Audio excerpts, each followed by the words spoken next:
మొదటగా ఈ వీడియోలో మనం భగవద్గీత అధ్యాయము 15 శ్లోకము 8ను పరిశీలిద్దాం. ఈ పురుషోత్తమ యోగంలో శ్రీకృష్ణుడు జీవాత్మ ఒక శరీరాన్ని విడిచి మరొక శరీరంలోకి ఎలా ప్రయాణిస్తుందో వివరిస్తున్నాడు. మొదటగా ఈ పవిత్ర శ్లోకాన్ని భక్తితో విందాం. శరీరం యదవాప్నోతి యచ్చాప్యుత్క్రామతీశ్వరః గృహీత్వైతాని సంయాతి వాయుర్గంధాని వాసయాత్. ఈ శ్లోకం అర్థమేమిటంటే, శరీరం అనే ఈ ఇంట్లో నివసించే జీవాత్మ ఒక శరీరాన్ని విడిచిపెట్టి కొత్త శరీరాన్ని పొందినప్పుడు తనతో పాటు మనస్సును, ఇంద్రియాలను కూడా తీసుకువెళ్తుంది.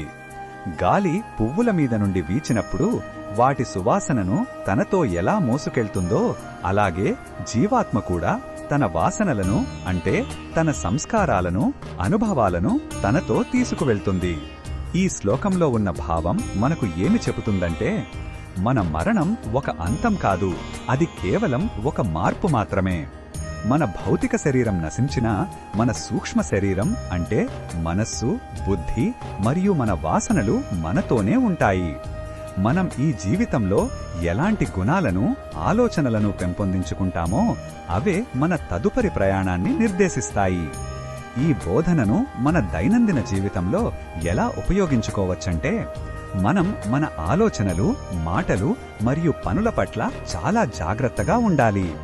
ప్రతిరోజు మంచి సంస్కారాలను అంటే దయ, ప్రేమ, క్షమ వంటి సుగుణాలను అభ్యసించాలి. ఎందుకంటే మనం సంపాదించే ధనం, కీర్తి ఇక్కడే ఉండిపోతాయి, కానీ మనం పెంపొందించుకున్న సుగుణాల సువాసన మాత్రమే మన ఆత్మతో పాటు వస్తుంది. మరిన్ని భగవద్గీత శ్లోకాల అర్థాన్ని తెలుసుకోవాలంటే మా తదుపరి వీడియోలను తప్పకుండా చూడండి.